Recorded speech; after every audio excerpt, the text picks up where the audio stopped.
अरे भैया जी, किधर जा रहे हो? कुंभ जा रहे हैं। कुंभ जा रहे हैं गंगा स्नान करने। अरे अरे, कहाँ जाता है इतना भीड़ी हुआ? तब खुल के कहता हूँ, मर मुराई जा रहा। घरे वाले का कहिए तोरे हुआ कोनो व्यवस्था व्यवस्था नहीं बाटे। जावा ना हुआ नहाए तो नहाए कहूँ दबाव बाई बया। घर वर के लड़का बच्चा सब निर्बसिया हो जी है से बैठा रह बया। यहीं बैठा आराम से घरे पे। अरे ओ दादा, का भाई चूतिया बनाए है ओ। अरे ए दादा ए मुन देख ले आ। का भा बच्चा, का बात यह है? अरे का वान का उल्लू बनाया है? जाता है गंगा नहा तो जा दे। काहे उल्लू गोल गोल घुमावत है इनका?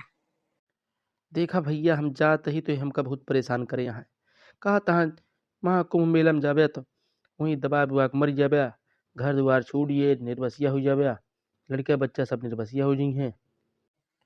ये सब है भौकाली। गए नहीं हुआ पहले नहाए। दूरी से बैठ के हिया से अनके आँख हुई बा दीदा। हुआ जा जा देखा था है। हिया बैठे बैठे देखा था। गया खुद नहा बुढ़ऊ।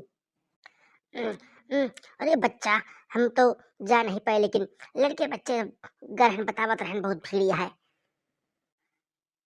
तो का पकड़ पकड़ ना दिया। जब उनका जाक मन हाथ उनका जाए दिया तो हाँ लड़का बच्चा गरहन तो तू कह नहीं गया। तू जाकर रहा देखे कर रहा। महाकुंभ में सरकार कितनी बढ़िया व्यवस्था करे बा। मैदान साफ वाले यहाँ 4 टाइम झाड़ू लगावा थन। तुका कुछ पता हुआ है? हुआ जाके देखा कितनी चौचक व्यवस्था करे बा सरकार। योगी सरकार या टहमन यहाँ डंडा लेके बैठी रहा पुलिस हुआ। केहू बदमाशी नहीं के पावता है।